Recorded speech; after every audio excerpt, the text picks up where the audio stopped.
എല്ലാവർക്കും നമസ്കാരം. ശാന്തമായിട്ടൊരു അനുഭവം കേൾക്കാം. എഴുതി അയച്ചതെന്നാണ്. കുറേ മുമ്പ് എഴുതി അയച്ചുവെന്നാണ് പറഞ്ഞത്. കുറച്ച് തോനെയുണ്ട്. അപ്പം ചെറിയ അക്ഷരമാണ്. അപ്പം നമുക്ക് മെല്ലെ മെല്ലെ അങ്ങനെ വായിക്കാം അല്ലേ? എന്താ കഥ? നമസ്കാരം ശ്രീകാന്ത് സാർ. ഞാൻ അങ്ങയുടെ സബ്സ്ക്രൈബറാണ്. എൻ്റെ പേര് ദിവ്യ. വീട് തൃശ്ശൂർ ജില്ലയിലെ കൊടുങ്ങല്ലൂരിനടുത്തുള്ള എസ് എൽ പുരം എന്ന ഗ്രാമത്തിലാണ്. ഞങ്ങളുടെ വീടിന്റെ തൊട്ടടുത്ത് തന്നെ ഒരു ശ്രീകൃഷ്ണ ക്ഷേത്രമുണ്ട്. വീടിന്റെ തൊട്ടടുത്താണ്. ഞാൻ ചെറുപ്പം മുതൽ മിക്ക ദിവസങ്ങളിലും അമ്പലത്തിൽ പോകാറുണ്ട് കേട്ടോ. പക്ഷെ അമ്മയുടെ നിർബന്ധം കാരണം മാത്രമാണ്. ചെറുപ്പത്തിൽ അധികം കൃഷ്ണഭക്തിയൊന്നും എനിക്ക് തോന്നിയിട്ടില്ല. പക്ഷേ ഭഗവാന്റെ ഭക്തിഗാനങ്ങൾ കേൾക്കുമ്പോൾ എൻ്റെ കണ്ണിൽ നിന്നും ധാരധാരയായി കണ്ണീര് വന്നിരുന്നു. ചെറുപ്പത്തിൽ 7ൽ പഠിക്കുമ്പോൾ പഴനി പോയതും പഴനിയിൽ പോയപ്പോൾ സ്കന്ദഷഷ്ടി കവചം കേട്ട് കണ്ണുകൾ നിറഞ്ഞൊഴുകിയതും ഞാൻ ഓർക്കാറുണ്ട്. കാരണം അറിയില്ലായിരുന്നു കേട്ടോ. ഇപ്പോൾ എനിക്ക് 34 വർഷങ്ങളായിട്ട് ഞാൻ യൂട്യൂബിൽ സ്ഥിരമായിട്ട് കൃഷ്ണകഥകൾ, അനുഭവങ്ങളൊക്കെ കേൾക്കാറുണ്ട്. അതെല്ലാം കേട്ടതിനാലാവാട്ടോ ഭഗവാനോടുള്ള ഇഷ്ടം എനിക്ക് കൂടി വന്നു.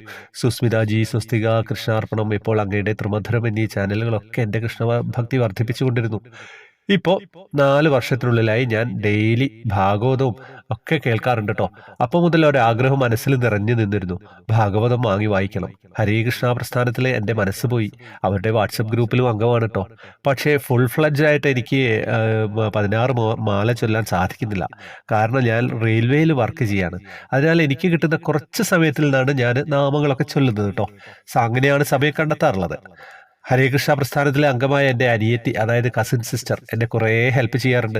സ്ഥിരമായിട്ട് കൃഷ്ണകഥകളും മറ്റും കേട്ട് എൻ്റെ കണ്ണനോടുള്ള ഇഷ്ടം കൂടി വന്നു കേട്ടോ. ഭഗവാന്റെ രാത്രി ശീവേലി കാണണമെന്ന് എനിക്ക് ഭയങ്കര ആഗ്രഹമായിരുന്നു.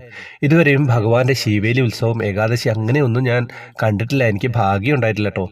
ഞാൻ 2-3 വർഷങ്ങളായിട്ട് വൈശാഖ മാസ വ്രതം എടുക്കാറുണ്ട്. അങ്ങനെ ഈ വർഷം വൈശാഖത്തിൽ എൻ്റെ ആഗ്രഹം ഭഗവാൻ സാധിച്ചു തന്നു. ഞാൻ കസിൻസിൻ്റെ കൂടെ ഗുരുവായൂരിൽ പോയി. രാത്രി ശീവേലി കണ്ടുട്ടോ. ആദ്യത്തെ റൗണ്ട് ഭഗവാന്റെ ആനയുടെ കൂടെ വലം വെച്ചു. സെക്കൻഡ് റൗണ്ട് എത്തിയപ്പോൾ ഞങ്ങളുടെ കുറച്ച് മുമ്പിലായിട്ട് ആന നിന്നു. ഞങ്ങൾ അതിശയത്തോടെ നോക്കിട്ടോ. അപ്പോൾ ഭഗവാന്റെ തിടമ്പ് ഞങ്ങൾ നിൽക്കുന്ന സൈഡിലേക്ക് തിരിയുന്നത് പോലെ തോന്നി. എൻ്റെ മനസ്സിൽ കണ്ണൻ നീലക്കാർ വർണ്ണനായി ഞങ്ങളുടെ നേരെ തിരിഞ്ഞു ചിരിക്കുന്നത് പോലെ തോന്നി. എൻ്റെ കണ്ണുകൾ നിറഞ്ഞൊഴുകി. അന്ന് ക്യൂവിൽ നിൽക്കുമ്പോൾ ഞാൻ ആദ്യമായി 16 ജപമാല കൃഷ്ണമന്ത്രം ചൊല്ലി. ആദ്യമായി ആ തിരുസന്നിധിയിൽ എന്താ പറയേണ്ടതെന്നറിയില്ല. 16 മാല കഴിഞ്ഞതും ഞങ്ങൾക്ക് ദർശനം കിട്ടി. അന്ന് കോരിച്ചൊരിയുന്ന മഴയും ഭയങ്കര ഇടിയും ഉണ്ടായിരുന്നു.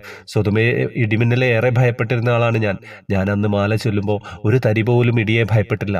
ഭഗവാന്റെ തിരുമുന്നിൽ ഇടിമിന്നൽ ലൈറ്റ് ഭരിക്കുന്നത് പോലും മുക്തിയല്ലേ എന്നൊക്കെ എൻ്റെ മനസ്സ് പറഞ്ഞു.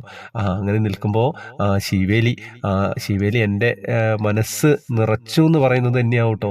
സുഖം, സന്തോഷം. അതിനുശേഷം ഞങ്ങൾ സന്തോഷത്തോടെ അടുത്ത ദിവസം രാവിലെ അമ്പലത്തിൽ നിന്നും തിരിച്ചു. സമ്മർ വെക്കേഷന് ശേഷം ഞാൻ ആദ്യം എൻ്റെ ഹസ്ബൻഡും മോളും ചെന്നൈയിൽ നിന്ന് തിരിച്ചു. ഞങ്ങളുടെ കാറിലാണ് കേട്ടോ. എപ്പോഴും കാറിൽ എനിക്ക് നാമം ചൊല്ലുന്ന ശീലമുണ്ട്. ഞാൻ പതിവ് പോലെ മാല ജപം തുടങ്ങി. ഇടയ്ക്ക് അഷ്ടപതിയും വായിച്ചിട്ടോ. 4 പേജ് ചൊല്ലി.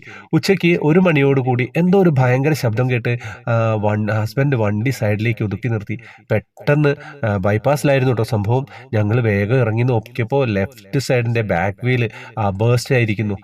ബമ്പേഴ്സ് എല്ലാം പൊളിഞ്ഞു പോയിരിക്കുന്നു.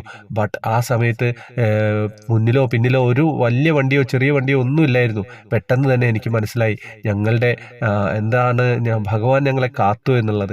കൃഷ്ണനാണ്. അതിനുശേഷം തിരിച്ച് ഞങ്ങൾ യാത്ര ഇറങ്ങിയപ്പോൾ ഞാൻ വീണ്ടും 4ഓളം മാല ജപിച്ചിട്ടോ. എൻ്റെ കണ്ണുകൾ നിറഞ്ഞൊഴുകി. എൻ്റെ കണ്ണൻ്റെ കാരുണ്യം ഓർത്ത് വേറെ ഒന്നും പറയാനില്ല. വീണ്ടും ഞാൻ എൻ്റെ നാമജപം, ഗീത, നാരായണി അങ്ങനെയൊക്കെ കണ്ടിന്യൂ ചെയ്ത് തുടങ്ങി. പിന്നെ എൻ്റെ ചിന്ത മുഴുവൻ ഭാഗവതം വാങ്ങണമെന്നായിരുന്നു കേട്ടോ. ഞാൻ നാട്ടിൽ ബുക്ക് ചെയ്തു. അതിനുവേണ്ടി കാത്തിരുന്നു കേട്ടോ. പൈസയൊക്കെ കൊടുത്തു. പക്ഷേ വീണ്ടും ഗുരുവായൂരിലേക്ക് വരാനും ഒക്കെ തീരുമാനിച്ചു. റിസർവേഷനിൽ പാലക്കാടേക്ക് വരാൻ തീരുമാനിച്ചു, പാലക്കാട് വീട്ടിലേക്ക്. അപ്പം റിസർവേഷനൊന്നും കിട്ടിയില്ല. എന്ത് ചെയ്യണമെന്നറിയാതെ അങ്ങനെ കൺഫ്യൂസ്ഡായി. കാരണം ഞങ്ങൾ ഓണത്തിന് നാട്ടിലെത്തുന്നത് കുറേ വർഷങ്ങൾക്ക് ശേഷം കഴിഞ്ഞാണ്. കൂടാതെ എൻ്റെ ഭാഗവതം വാങ്ങാനും വായിക്കാനുള്ള എൻ്റെ ആഗ്രഹം കൂടി വന്നതിനാൽ ഞാൻ ഹരേ കൃഷ്ണ ഇസ്കോൺ ഗുരുവായൂരിൽ ബുക്ക് ചെയ്ത് പറഞ്ഞിരുന്നു. അത് കസിൻസിനോട് പറഞ്ഞിരുന്നു അവരോട് വാങ്ങാൻ വേണ്ടി. അങ്ങനെയാണ് നാട്ടിൽ വരുമ്പോൾ വാങ്ങിക്കാമെന്ന് തീരുമാനിച്ചത് കേട്ടോ. അങ്ങനെ എന്താ സംഭവിച്ചതെന്ന് വെച്ചാൽ തിരുവോണത്തിന് തന്നെ വാങ്ങണമെന്ന് ഞാൻ ആഗ്രഹിച്ചു. പിന്നെ ആ ദിവസത്തിനായിട്ടുള്ള വെയിറ്റിംഗ് ആയിരുന്നു. ഹസ്ബൻഡ് പറഞ്ഞു, "എന്നാ പിന്നെ നമുക്ക് വണ്ടിക്ക് കാത്തു നിൽക്കണ്ട. കാറിൽ തന്നെ പോകാമെന്ന്." കാരണം ടിക്കറ്റ് ക്ലിയർ ആയില്ലല്ലോ. അങ്ങനെ രാവിലെ 5-ന് തന്നെ പുറപ്പെട്ടു. ഞാൻ പതിവ് പോലെ മാല ചൊല്ലാൻ തുടങ്ങി. ബട്ട് പാലക്കാട് ഹസ്ബൻഡിന്റെ വീട്ടിലെത്തുമ്പോഴേക്കും 12 മാല മാത്രമേ ചൊല്ലിയിട്ടു. ബാക്കി 4 മാല ഞാൻ പാലക്കാട് വീട്ടിൽ പോയിട്ടാണ് ചൊല്ലിയത്. 16 മാല ചൊല്ലിയതും എനിക്ക് തൃപ്തിയായി. അടുത്ത ദിവസം വെളുപ്പിന് നിർമ്മാല്യ സമയത്ത് തന്നെ എൻ്റെ ഉറക്കം തെളിഞ്ഞു. അമ്മ അന്ന് ഭാഗവത് എൻ്റെ കയ്യിൽ വരുന്നതിന് വേണ്ടിയുള്ള കാത്തിരിപ്പായിരുന്നു ട്ടോ. എനിക്ക് അന്ന് ഉറക്കം വന്നില്ല. എന്തോ ഒരു സന്തോഷത്താൽ എൻ്റെ കണ്ണുകൾ നിറഞ്ഞൊഴുകാൻ തുടങ്ങി. പിറ്റേന്ന് തിരുവോണത്തിന് എന്താ പറയേണ്ടതെന്ന് അറിയില്ല. ഇസ്കോൺ ഗുരുവായൂരിൽ പോയി എൻ്റെ ഭാഗവതം വാങ്ങി. ഞാൻ എൻ്റെ കണ്ണനെ എൻ്റെ കയ്യിൽ കെട്ടിയിട്ടോ. അത്രയും സന്തോഷമായിരുന്നു. കണ്ണൻ്റെ കൃപ എന്നല്ലാതെ എന്താ പറയേണ്ടത്. ശ്രീകാന്ത് സാർ, ഈ അനുഭവം എഴുതിയിട്ട് ഇപ്പോൾ 1 വർഷം കഴിഞ്ഞു. കുറേ നീണ്ടുപോയതിനാൽ ക്ഷമിക്കണം. ഇപ്രാവശ്യം ഗുരുവായൂർ ഏകാദശി തൊഴാനും 2 പ്രാവശ്യം വൈശാഖ മാസത്തിൽ തൊഴാനും ഒക്കെയുള്ള ഭാഗ്യം ലഭിച്ചു. ഉദയാസ്തമന പൂജയുള്ള ദിവസവും വരിയിൽ നിന്ന് പ്രസാദമിട്ട് കഴിക്കാനൊക്കെ ഭാഗ്യം ലഭിച്ചു കേട്ടോ. അപ്പോൾ കുറേ കാര്യങ്ങൾ ഭക്തിയോടെ മാല ചൊല്ലുക എന്ന് പറയുന്ന ഒരു വികാരമായി മാറിയിട്ടുണ്ട് ചേച്ചിക്ക് അല്ലേ. 18 ചൊല്ലിയില്ലെങ്കിൽ എന്താ മനസ്സിനൊരു സങ്കടം. എങ്ങനെയെങ്കിലും 18 എപ്പിക്കുക എന്നുള്ളതാണ്. അങ്ങനെ പല പല അനുഭവങ്ങളാണ് നമ്മളിലേക്ക് വരുന്നതല്ലേ. അതുകൊണ്ട് തന്നെ ഇത് കുറച്ച് നീണ്ടുപോയെന്ന് നിങ്ങൾക്ക് തോന്നുന്നുണ്ടോ?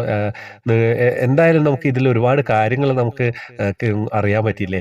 മാല ചൊല്ലുന്നതും എങ്ങനെയാണ് ഭഗവാനോട് അടുത്തത് എന്നും പിന്നീട് ഭഗവാൻ ജീവിതത്തിൽ ഉണ്ടാക്കുന്ന മാറ്റങ്ങളും ഒക്കെ എന്തൊരു കാര്യമായിരുന്നു, എന്തൊരു സന്തോഷമായി അനുഭവം വായിച്ചപ്പോൾ. ഒന്നും പറയാനില്ല. ഹരേ കൃഷ്ണ. എല്ലാവരിലേക്ക് എത്തിക്കുക. വാട്സപ്പ് ഗ്രൂപ്പിൽ വരാം, ജോയിൻ ബട്ടണിലൂടെ വരണം. നിങ്ങൾക്ക് ദിവസവും നമ്മളിപ്പോൾ കൃഷ്ണ വിഗ്രഹം സമ്മാനം നൽകുന്നുണ്ട്. ഹരേ കൃഷ്ണ.